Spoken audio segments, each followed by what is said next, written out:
This is Educated Artistry.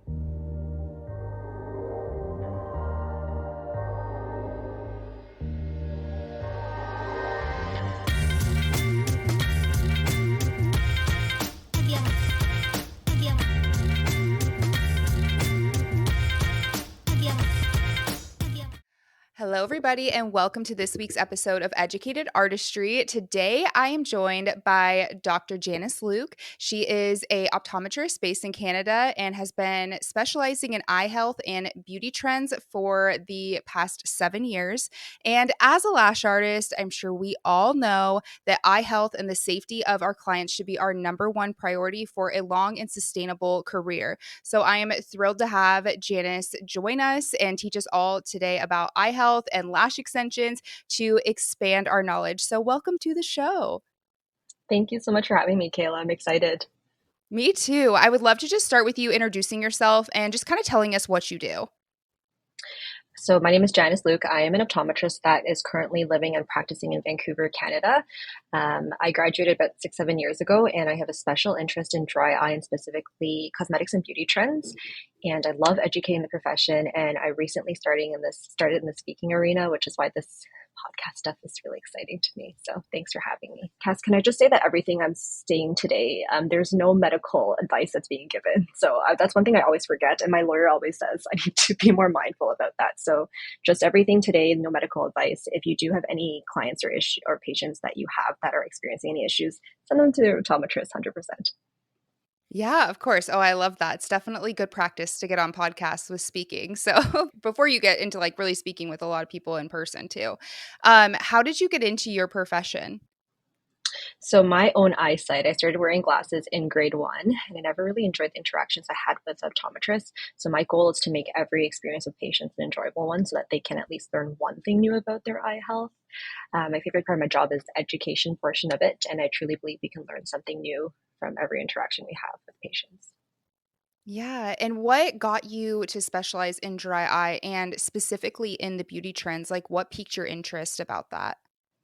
So I was always seeing patients in my chair with lash extensions, beauty trends, makeup, but in school we weren't really taught how to address these concerns or these arenas. During COVID, actually, I had a lot of spare time and I started doing a lot of, I guess, webinars and digging into the dry eye space and just started doing a lot of research on my own, and it just piqued my interest just because I was like, wow, this is a whole new untapped area that we really should be paying more attention to. So just started translating to my practice after COVID when I got back into the swing of things. I actually love that because I've been doing lashes since 2015. And I feel like even still now, but definitely back then, when there was any kind of like symptom or if a client had any kind of concern and they had lash extensions on, their eye doctor was like, take off the lashes. And it's like, well, it could be something else too. Especially, I'm excited to dig in with that with you because I feel like that was just the solution for all. So how often now do you see patients that have lash extensions? And are there any common concerns or problems that you come across with those ones? For sure. So I probably see patients with lash extensions come in probably once or twice per day, believe it or not. Oh, It wow. depends on the city I'm in as well, too. So I've practiced in Vancouver, Toronto, Victoria. Some of the smaller cities or suburbs generally surprisingly have less patients coming in with lash extensions, but the bigger cities tend to have surprisingly more patients coming in with lash extensions. The most common concern, or I guess the problem I see the most, and that's what piqued my interest the most, was that a lot of girls come in with lash extensions with blepharitis. And I know you guys see it a lot too. It's just a lot of buildup on the base of the lashes. And the common reason that this happens is because these girls are trying to protect their lashes because they've obviously invested a lot of money into them. However, then it causes a lot of buildup, which is just a mix of bacteria, oils, and Demodex mites. And they naturally do live on the lid and lash follicles. But what can happen when there's overaccumulation is it can cause things like styes, dry eyes, infections. It can cause a lot of irritation to the eyes. And that's why they end up in my chair sometimes with these issues. Right. What do you usually like? How do you address the concerns and what do you usually suggest when you have somebody coming in that's having like blepharitis symptoms? For sure. So the really cool thing about having a microscope like this is we can see really high power magnification. And so some of the microscopes I have in the clinics have attachments that allow me to take photos or videos. So my little stance is that a picture is worth 1,000 words. I always document, take a photo, and actually show them this is how your lashes look under the microscope, and then show them how a normal, healthy lash line should look. And usually that enough is enough for patients to want to do some cleaning with their lash extensions. I strongly recommend cleaning your lashes every single day if you're going to be doing your lash extensions, obviously. And using an eye safe lash cleanser is extremely important, just because a lot of stuff can actually irritate the ocular surface. And when you are applying it to the lid and lash margin, you're basically destined to get it into your eyes. Absolutely. I love that you said, like, you take a picture and you show them because that's something that we as lash artists do too with our camera. Like, it's definitely not as high powered as that, but we will, like, take photos, and I've done this, like, my whole career, especially because, like, clients can't always see because usually the buildup is right in that, lash line there to where they can't really see it from their view, and taking the picture, like, being able to isolate with the tweezer and show them, be like, "Girl, this is, just showing you, like, this is what you got going on." Might be why your eyes have been a little bit itchy, a little bit more irritated lately. We want to cleanse the lashes, but I think something as lash artists is it's getting so much better now that we're promoting daily cleansing. But in the beginning, back in 2015, we were taught, like, you do not get your lashes wet for 24 hours. And it was like, don't touch them. You can't let steam get on them. Like, you had to be so careful. So I feel like we ingrained that in our clients, and that it's like still something like breaking a bad habit, because I have clients from 8 years ago where I'm like, "Yes, you can get your lashes wet. We can actually cleanse them right after the service now," which is great and can limit irritations too. And it's just so funny because I feel like part of it is the artist's fault, where we just kind of were the way we were taught, we were ingrained to tell them, like, "Don't touch your lashes." Now we're like, "No, please, every day, like, clean those lashes." Is there a reason, I'm curious, why you guys were taught that not to get the lashes wet within the first 24 hours in the beginning? Yeah, so it was because of the adhesive that was used. So they would say that you couldn't get the adhesive wet for 24 hours because it had to completely cure all the way through, which at the time that may have been the case, but now adhesives evolved so much. And I think honestly, too, part of it was that getting lashes to last and just the products weren't as good back then anyway. So we were like, anything to get the lashes to last, like, we'll say, like, don't touch them and hopefully they'll stay on. Because, when you do cleanse your lashes, you're going to have natural lash fallout. So there should be a couple lashes probably coming out every time you cleanse, just because you're helping one that had already shed, that's just sitting in that lash line, to release and come out. So I think that was like probably the main, definitely was like the adhesive dry time was the main reason for that.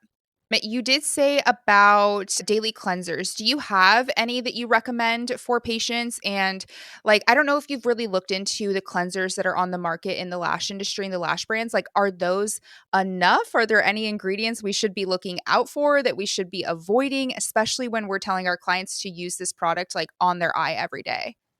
For sure. So in the eye care space, there is a lot of lid hygiene that is promoted in general, just because blepharitis doesn't just exist with lash extensions, they exist in general with the public. So I see that every day in clinic. It's one of the most common conditions we see on the lid and lash line. So products that exist that I recommend currently, and I don't know if it's different because I'm in Canada and you're in the States, but OcuSoft, I believe, is also available in the States. I love the foaming cleanser. It's great for the eyes and it's also non-irritating. ZocuFoam is another product which is created by an ophthalmologist named Dr. Peter Pham, and it's highly popular in the optometry and ophthalmology space just because it contains a ton of really great stuff. Number one ingredient being okra, which is a sugar or polysaccharide that they actually isolate, but it also has antimicrobial properties in it. And so using a lash cleanser, I think it's important to have it be eye safe, but also have an antimicrobial component within it. So those are usually my top two. Avenova products are great too. We Love Eyes and BioCell's another one. So just a lot of antimicrobial stuff that exists in the optometry space. Okay. Have you looked into any of the lash cleansers that, like, brands sell? I have. So I know that there are different ones available, some that you can create from concentrates, others that are already formulated and ready to ship off. Just be really mindful that anything with fragrance in it generally can be an irritant for the ocular surface. So if you do have clients telling you that their cleansers sting their eyes, there's probably a preservative or some type of fragrance in there that's irritating their ocular surface. So just be mindful for that. Another thing to be mindful of is every product that comes in a bottle needs to have preservative in it. So to find a preservative free or truly preservative free cleanser, it is a little bit difficult. There are some that do exist, but just be mindful that it's not the number one thing I look for, but just be mindful about the discomfort. So if your client or yourself, when you try these products, do feel irritation, it is almost a little bit of a red flag because you shouldn't feel that. Right. No, yeah, that's good to know because I do feel like in the past too, I've had clients be like, it kind of burns. And then I'm like, is it just getting in your eye? Or like, is it just because there's something in it? Um, Oh, I love that you said OcuSoft because I actually use that for my clients. I use it as like a prep. I don't have the foam, I have like the spray. And so usually I spray it on a little lint-free applicator and that's kind of what I prep their lash line with before I even do their lash extensions. Like do you feel like that's a good practice to have and then have them cleanse afterwards as well? I love that. So I love that lash artists are now starting to do a pre-cleanse and even a post-cleanse because you guys already know this, but the cyanoacrylates, we'll talk, I know, down the road about this, but they release the fumes that are formaldehyde. And after you do the lashes, I know that that myth you said in the past about not wetting them is important. However, if you can actually rinse the client out immediately, the little bit of residue of the fumes that are on their lid and lash line, it actually might help. So in terms of the irritation. So yeah, I think that's great that you're doing that.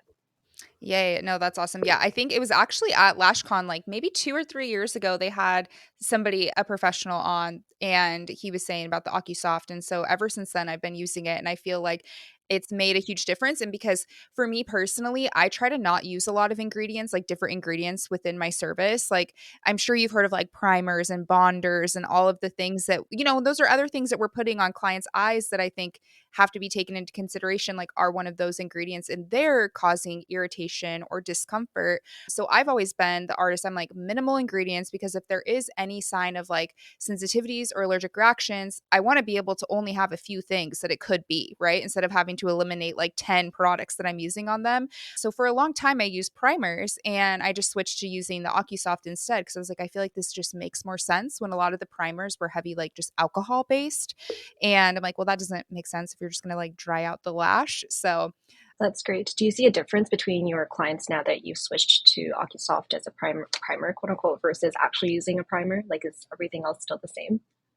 honestly, like everything's the same because I think from what I've heard with a primer using that over time on a client, especially if it's pretty alcohol based, that it can kind of weaken and fragile the natural lashes by like drying them out. But no, I feel like my retention and everything has been the same, but I do feel like clients are just their lashes, their natural lashes just look better and that their eyes have just felt more like they're not having any stinging or anything like that. Like it's just a more comfortable experience for them. Good. I'm glad to hear that, but 100%. So the less is definitely more in this scenario. I definitely think so, especially when it comes to like allergies, which we're going to get all into that with lash extensions. But besides, is there any, or I want to say, so when should a lash artist refer a client to an eye doctor? Like, are there any specific symptoms that we should, just be like, you need to go get this checked and take our hands off? For sure. So, in terms of when a lash artist should refer to an eye doctor, number one is optometry is very friendly towards emergencies or just routine checkups in general. We want our patients to get routine checkups once every 1 to 2 years, even if there's no issues. The reason why is because even if your vision's great and you're not having issues, there are a lot of underlying eye diseases that can be detected through a routine checkup. So just a plug in there for your clients to get a routine checkup. However, if your clients are experiencing anything in general, whether it be styes, dry eye, infections, things like that, it might not be from the lashing process. They may have underlying dry eye conditions to begin with. And it's important if they feel their eyes or anything happens like a sty, refer them off to an optometrist that's local and they'll deal with that for you. I love that you brought up to getting routine eye checks because have you had a lot of patients that are lash artists and being exposed to the fumes? Have you noticed anything or common concerns with their eyes from being focused on this tiny little thing all day long and then also being exposed to these fumes that were kind of like, because I know for myself, I've had times where my eyes have watered. It's better now, I feel like, with the adhesives that we have on the market, but in the past where my eyes would water, nose would run. Have you had any experience with patients like that? Yeah, it's interesting you bring that up. So I do have a couple of patients that have come in that are lash artists. Number one complaint you guys have obviously is because you're staring at things so intently and so close and high mag. Highly recommend reading glasses or some type of magnifier for you guys for sure, because it's a lot of eye strain that you guys are dealing with on a day-to-day basis. There's the 20-20-20 rule. So every 20 minutes, take a break for 20 seconds by looking 20 feet in the distance just to give your eyes a break and a reset. Good lighting, super important. So I know you guys are generally pretty good with that, but it is less strain on your eyes if you're working in a brighter environment. And I know Tuss from Lashcast loves her loops, so that could be a potential thing you guys could consider as well, just from an eye strain perspective. So food for thought. But in terms of the fumes themselves, not many lashers have actually complained about that to me specifically, but it would make sense just because you guys are working with cyanoacrylate on a day-to-day basis. And I'm so happy to hear that the glues have gotten better, because it probably not isn't so great for your dry eyes. A, because you're staring at things so intently, and B, because there are the fumes that are getting released. And you guys do get more of it because you're staring and doing your lashes for longer periods of time. I know, and I wonder too if we just, like, aren't blinking as much either, and that's causing, like, more dry eyes and stuff too, because 'cause we're focusing. Yeah, there's studies, 100%. There's studies that are indicating that when you're staring at screens, you blink 60% less. So same idea for you guys, because you guys are staring up close for long periods of time. One thing, if I can add in there, is I know you guys recommend sometimes preservative-free artificial tears, like your eye drops, to your clients for irritation. But food for thought for yourselves is if your eyes feel irritated while lashing, same thing applies for you guys. So just put in an eye drop. Preservative-free is number one. Anytime you feel irritation, take a break yourself and do that. Yeah, I love that. I have eye drops all the time because 'cause I'm just always for myself too. Because sometimes I'm like, "Whoa," and especially, honestly, now that it's been so dry and snowy here, I was just looking and the humidity's at, like, 10%, and I'm like, "Oh, this next couple days are gonna be rough out here." I wanna get into allergies and sensitivities. Have you seen a true allergic reaction to cyanoacrylate in any patients before? This is a really good question because I have not. I have seen contact dermatitis. In terms of an actual allergy, the problem with that is that it's very hard to tell. I know that's one of your questions, between an actual true allergy versus an irritation like a contact dermatitis. They have the same symptoms and the same signs. And so to truly determine whether or not it's an allergy, the only way we can actually do it is to get them allergy tested. And I don't do that at clinic. So I actually haven't seen a patient that has come in with a true allergic reaction. But mind you, these patients, I don't really test them for it. So they could very well have one. It's just, I I don't think that's the case just because it's developed. Usually, what I see with patients too is that they don't come in with their first time doing lashes getting it. It's almost like a delayed hypersensitivity, which sometimes can happen more with contact dermatitis rather than a true allergy.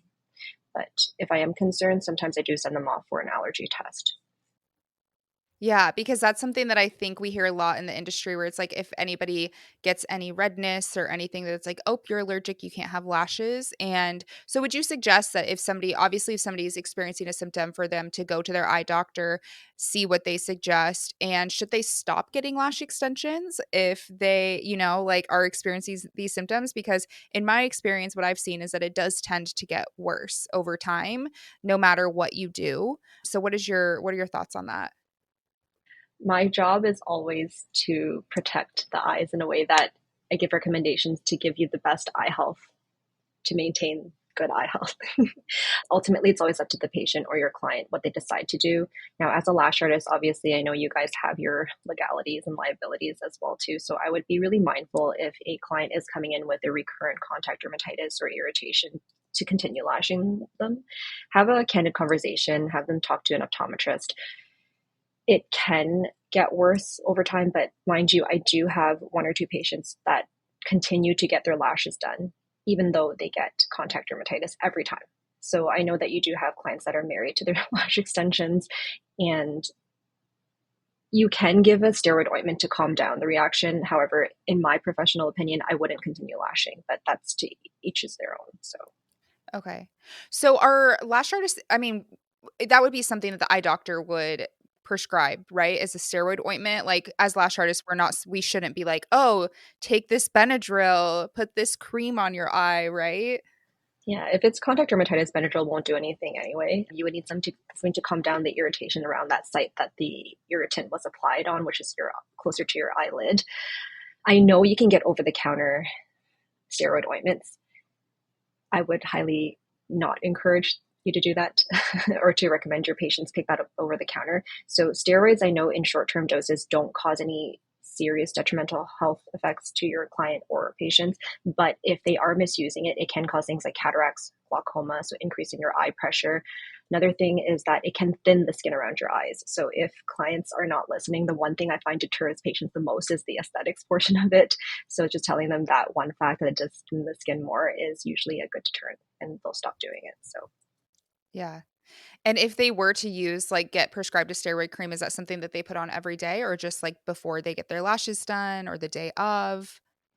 I would do it only, I would recommend it only if they do have a contact dermatitis. I know there are practices where some lash artists recommend doing it before as well, but that's already you knowing that the client has or will have a contact dermatitis, and that's touchy arena. So it's to the, I guess, the lash artist discretion, but my professional opinion would be obviously not to have contact dermatitis in an ideal world if you are lashing a patient or client. So Yeah. And I think that's just good for lash artists to hear and to know because and to tell them what even if they did continue getting lashes and they did get prescribed this, what the not the symptoms, the the things that can happen with the thinning of the skin and stuff and just having that knowledge to be able to also, tell them like, hey, maybe it's time we just take a break and find some other alternatives for your lashes because it is so hard when clients are allergic and or having these sensitivities and they do not want to give them up and you're like I'm sorry but I just like this is not it's not good for you and it puts you at risk too. So can we talk about what part of the adhesive actually can cause these sensitivities? And you touched on it a little bit earlier, but can we get a little bit more in depth with that? for sure. So cyanoacrylate is your number one irritant, quote unquote, just because any cyanoacrylate glue, which is basically all that you guys use from what I understand, releases to some degree a small amount of formaldehyde. And formaldehyde is an irritant, and that is likely the number one culprit of your contact dermatitis or the irritation or the redness and puffiness that patients get after or clients get after getting lashes. I know there's a lot of talk about carbon black, PMMA, and other ingredients, but those guys are actually less likely to cause, in my opinion, an allergic response or irritation, and it's more so just a cyanoacrylate. Yeah, so we tend to see too in the industry that there's formaldehyde-free adhesive. So what do you have to say about that? Cyanoacrylate, the way that it cures, it has to actually release some amount of formaldehyde. It's just the way that the chemical reaction has to occur. So if it's marketed as formaldehyde free, technically it could be a marketing term just because in the actual bottle there is no formaldehyde. The formaldehyde is released during the curing process. So they're not wrong to say it's formaldehyde free, but everything that contains cyanoacrylate will release some degree of formaldehyde. So just take all that with a grain of salt. Yeah, absolutely. Because we've even seen some like cyanoacrylate free adhesives come on the market as well. Have you seen any of those? I've heard of a couple. I haven't looked into them deeply enough, but as a lash artist yourself, do you have experience with it? I would love to hear your 2 cents as well. I've tried one that was a cyanoacrylate free because my sister actually has she gets pretty like puffy redness and I was like, let's try this and see if that's what it is. Cause like I said, I use very minimal ingredients. I'm like, this is like really the only thing I feel like she's probably having a true allergic reaction to the cyanoacrylate or something, but I did try it and it was polyacrylate. So I'm like, it's still an acrylate. So I don't know if that one's also still releasing like formaldehyde. It was okay. The main thing was that it was just like super slow drying. So whatever ingredient that makes our glue, dry faster or slower, it had less of that. So it took a really long time to actually do her lashes because it just dried really, really slow. The first time she seemed to be fine, didn't have any reactions, but then when we did it again, it did that thing where it just started slowly building again to where we were like, okay, this is not working. But it kind of sucked because at first I was like, this is the answer. We did it. And then just after a couple more fills, it got back to like her same sensitivities that she had before. Oh no. Okay. I wonder if it's the acrylates, like maybe just any derivative of it that she's irritated with or allergic to. Yeah, and that's kind of what I was thinking since that was, kind of our last try with everything. I never have had her do like a steroid cream or had her, she's never gone to the eye doctor to ask specifically about it because usually whenever she would have the symptom, we would just, not do her lashes for a while. And then because sometimes like that's something in the past they would say, "Oh, take a break and then you can like come back and get them on in 6 months or something." But in my experience, every time somebody's just the reaction has started again. So, I wanted to ask you too, what do you recommend that lash artists say to their clients if they believe they're having any kind of allergic reaction to the lashes? Because in the past, we were taught that if anybody's having a sensitivity or swelling or redness, like take off the lashes, remove them right away.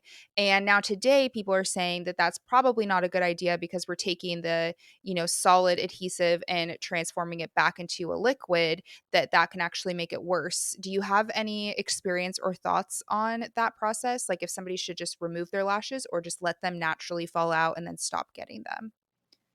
So generally, if it's in a contact dermatitis, so an irritation, we want to take away the irritant. However, from what I understand, the removers that you guys use contain acetone in them. And that can cause more of an irritation for someone who's already super irritated. So I actually like to calm it down first. So whether it's with a steroid ointment or just a cold compress in general, just to get the swelling down first. Second thing I've heard from lash artists is when the client comes back in to, let's say, remove these lashes that are irritating them, it's so swollen anyway that it becomes even more difficult because it's the lashes are attached to the base of the lash line. So it becomes more difficult to actually do that process of removal. So in my opinion, I think it's better off to actually put the ointment, calm it down, and then if the client wants at that point to remove the lashes then. But I feel like that's a bit more comfortable for the client slash patient. And at that point anyway, they're already irritated. So why don't you calm them down first? Yeah, no, I agree because it is hard if somebody comes in with swelling. I think the only thing that can be I've had this happen in the past, and I'm sure if you're on any like lash, like following lash artists, you've probably seen where the lash extensions are actually attached to the eyelid. Like that maybe they went to an artist that didn't really take a good training or they didn't really care and that they're, attached to the eyelid. Like, is that swelling even gonna really go down when it's at that point? You know what I mean? No, and all of this speculation I have in terms of my quote unquote advice is if this is assuming that the lashes are applied on properly. If the lash is actually not attached to the base of the lashes and more on the skin, 100% I recommend removal. As soon as the patient or client is able to tolerate that removal process, I would get it Yeah. done. I've had clients in the past, like in the beginning days when there wasn't as much education and everything out there that they came in and people would get the cluster lashes, but they would use lash extension adhesive and place them on, but then they'd be like on their lash line. And that is like the scariest thing to kind of remove because they're, swollen and uncomfortable and then it's like, do you remove them? Do you just refer them out to an eye doctor? Like, you know what I mean? Because you want the client to be comfortable and nothing's going to take them off of that lid. So, yeah, it's sad. I'm glad I don't see it happen as much anymore, but that was definitely something in the past that we would see a lot. Yeah, because that's definitely concerning. So I'm happy you don't see it anymore either. Yeah, it's definitely getting a lot better. I want to do some myth busting with you. One, I love your Instagram. I love how all of your reels and stuff, how you do like your little myth busting and you talk about all different things like within the lash industry. So I want to start since we're kind of on the topic of allergies and sensitivities is the Flonase trend. We've been seeing that go around where people are taking Flonase and they're like applying a thin layer onto the eyelid to reduce reactions. Is this something that's even safe? Like, or why not? So Flonase is fluticasone, which is a steroid. It was meant, or it's an over-the-counter product that's used for allergic rhinitis, which means it's meant to be applied along your nose mucosal lining. So it Mm. has not been tested in the eye area. If you actually read the pamphlet that's within Flonase, it will tell you to avoid the eye area. So 100%, please do not use Flonase to mitigate or prevent an allergic response. You don't know the long term effects it can have on your client or your patient. And so just don't take that risk. Yeah, no, that's good to know because I was seeing that all over the place and people were, they were able to still get their lashes on and they weren't having the allergic reactions, but it would make sense if it's a steroid, then maybe a steroid cream that's actually safe for the eye would make more sense versus Flonase. And then I want to talk about the Demodex mites. So I know as lash artists, we tend to use these to scare our clients because especially if they're not cleansing their lashes, we'll be like, you know what, you better cleanse these or like you're going to get these mites. But can you talk about those because they live on our skin all the time, right? They're nothing that's just comes out of nowhere because your lashes are dirty. But can we kind of just touch on that? 100%. So it's funny that you bring that up too, because in the eye care space, it's the same idea. Patients get so horrified when they find out that there are naturally Demodex mites that live on your lid and lash follicles. They're in your hair follicles. They're all over your face. So sorry to break it to you, but you have mites everywhere right now too. It's part of our natural flora. I know everyone always cringes about that. Everyone's But probably like that's itching right now. Yes. And then every time I bring it up for patients too, they're instantly like, oh gosh. However, there's two types. So there's Demodex follicularum and Demodex brevis, and they naturally exist on our face and our lashes and our hair follicles. So yes, there can be an overaccumulation, and yes, it is more prevalent with lash extensions. And an overaccumulation is called demodicosis, and it can cause things like styes, infections, irritation, itching, redness. So if you do have an overaccumulation, 100% you need to see your optometrist and try to get that under control because these buggers are actually pretty special. So they're unique. If there are collarettes, which is what we see under the microscope, they're distinct. They look like blepharitis, or the buildup that's there, but there's a distinct, almost like their exoskeleton on the base of their lashes that you can actually see on the clients. Once you see that, it's a little bit more difficult to get rid of. And so just bring them into their optometrist and then they'll deal with it. So the lash artist could actually see with their eye if there is going to be like an overpopulation or a buildup. It depends on how much overpopulation there is. So with the microscope, in certain angles, we can actually see it, but I'm not sure how high meg your cameras can go or what you guys are using with lashing, but it might be more difficult to see it. But usually if you see blepharitis, it comes with Demodex. Not always, but majority of the time. So we're not going to see like a straight up little bug come out of the eye because there was a No. viral video that went out for a while where somebody had a little, it looked like a flea or something, and people were tripping out. And it was funny because then all the lash artists are tagging it. They're like, you better wash your lashes. And everyone's like, oh my God, that can happen. I'm like, I don't think you can, I don't think they're like that. They're really, really tiny. They're tiny. Even for us to see, what we have to do is we actually take a pair of tweezers and we wiggle a lash line, and then we can possibly sometimes see some Demodex come out. But you won't see them crawling on your lids or anything like that. I wish that'd be pretty cool.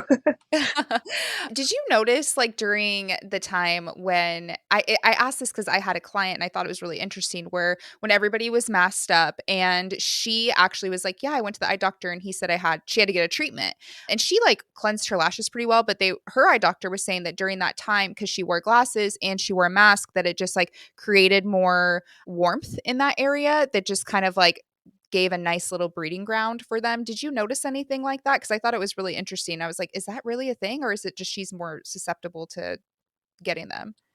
She could have had blepharitis underlying, but during COVID, there was a term that came out called MADE, so mask associated dry eye. And it was because more so the masks would create almost like a wind tunnel.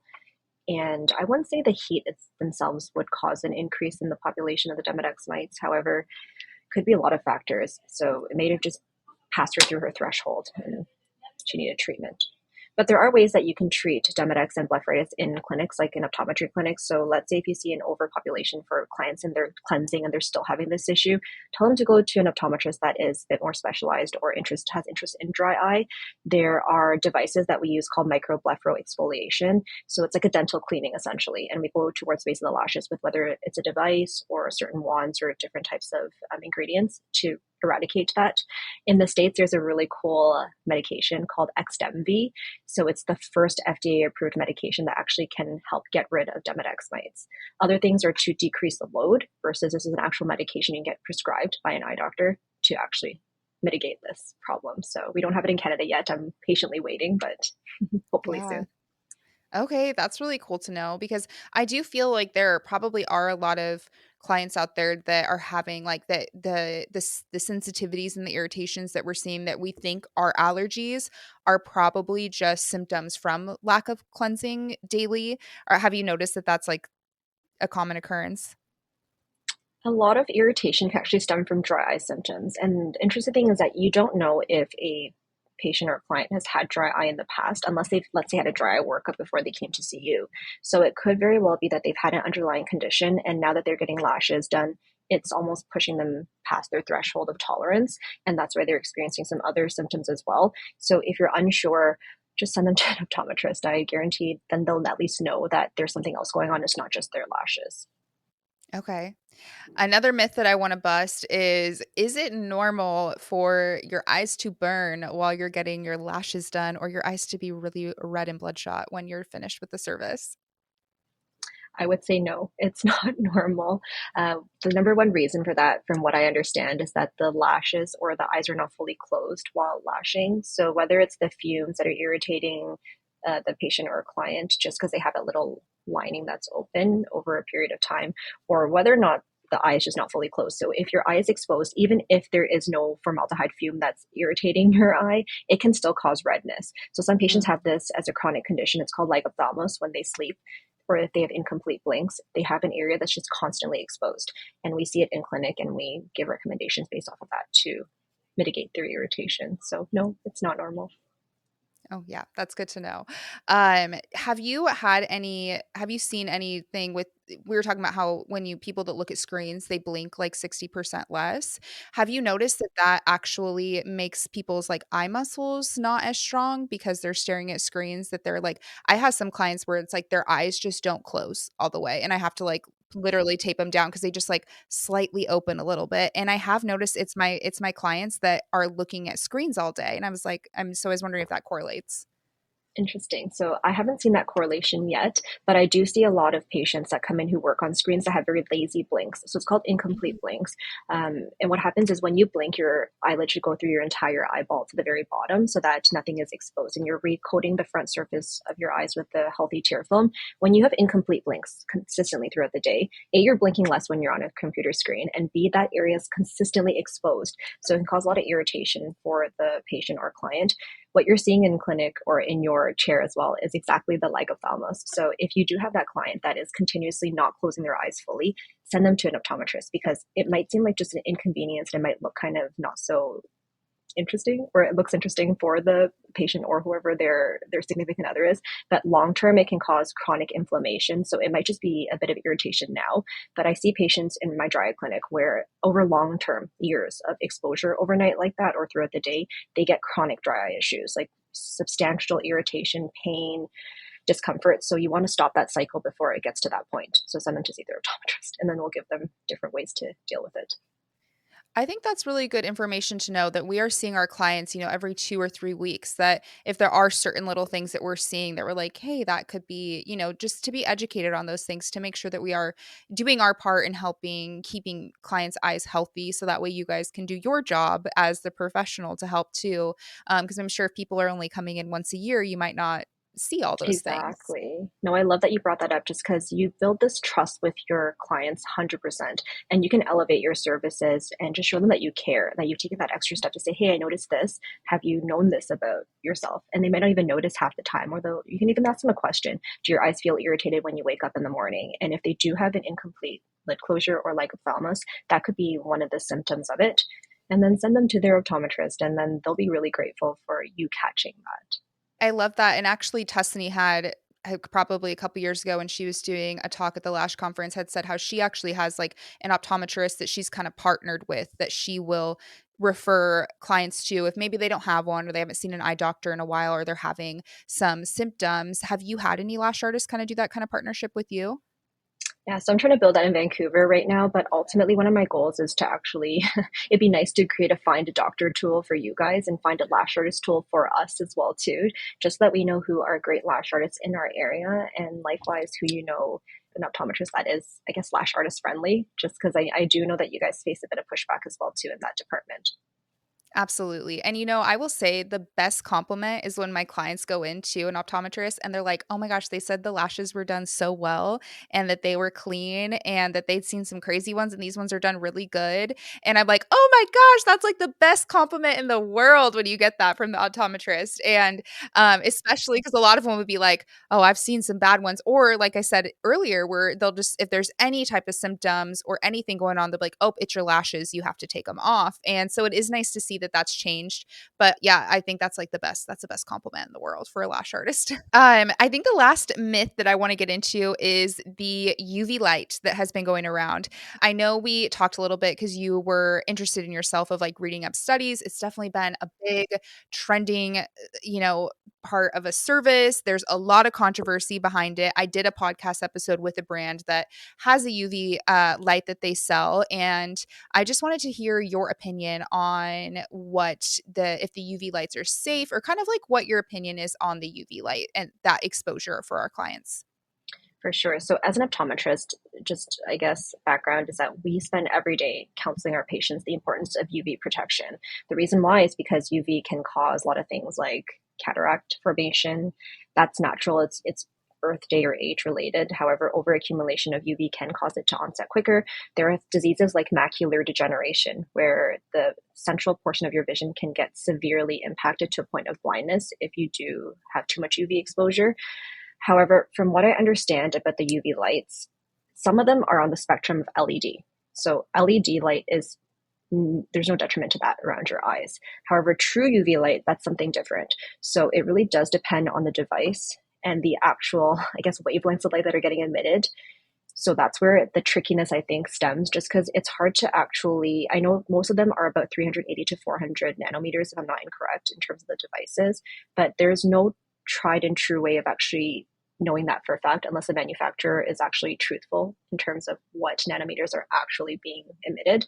So I have a very 50-50 opinion about the UV lights right now. If they're truly LED, I don't see them to be a problem. However, if there's any UV that's scattered within the light, not only is it for your patient or client that it's a bit concerning for yourself, it's also something to think about as well too, just because you're constantly exposing yourself to more UV light. So I don't know what my stance is right now on this. So I would love to read more studies and touch on it more. But for now, question mark for me.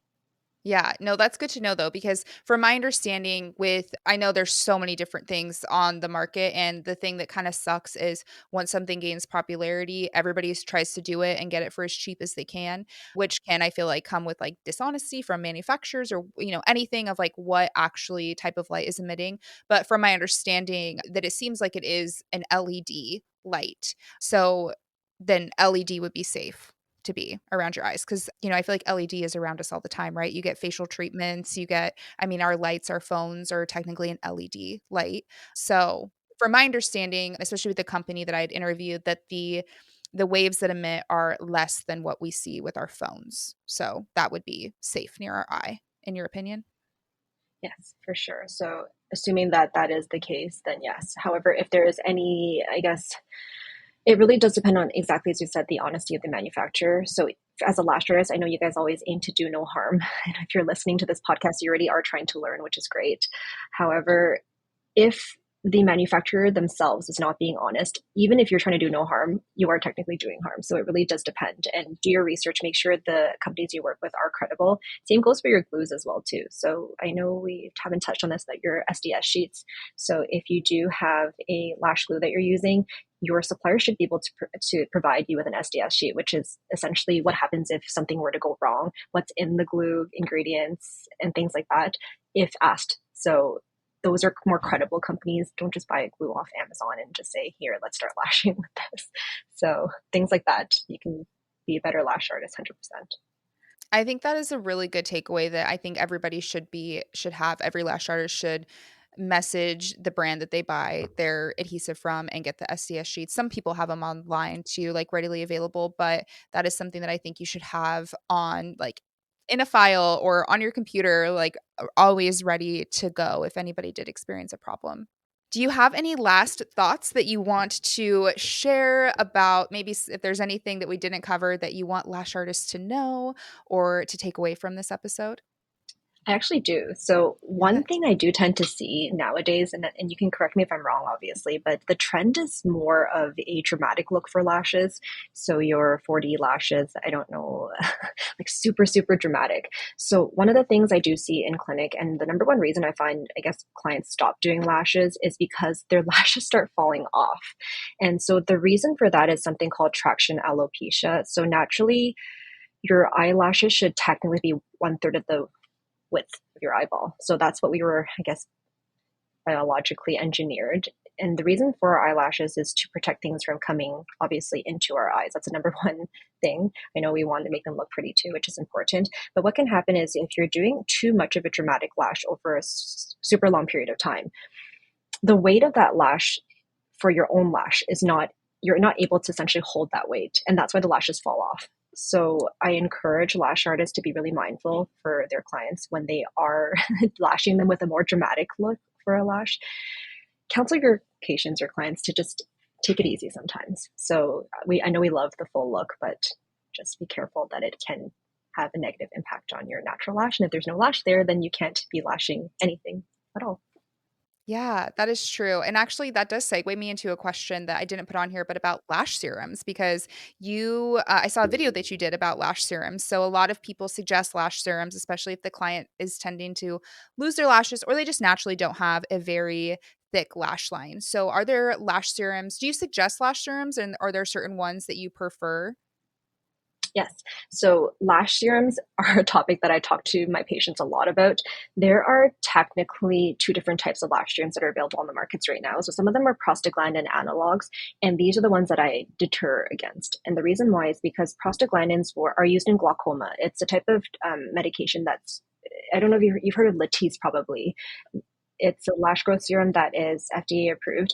It is technically a glaucoma medication, the Metaprost, and the side effect of this glaucoma medication that they found was that it helps lashes grow. So then it became a formulation that was marketed for that one reason.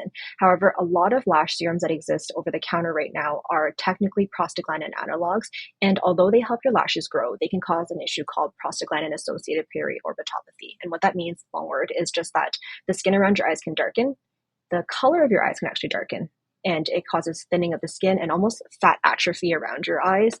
And long-term effects can cause a lot of dryness and issues for patients as well. So a lot of patients come in and they say, hey, I'm using this lash serum, it's helping my lashes grow, but I'm so irritated all the time with my eyes, and they don't make that connection.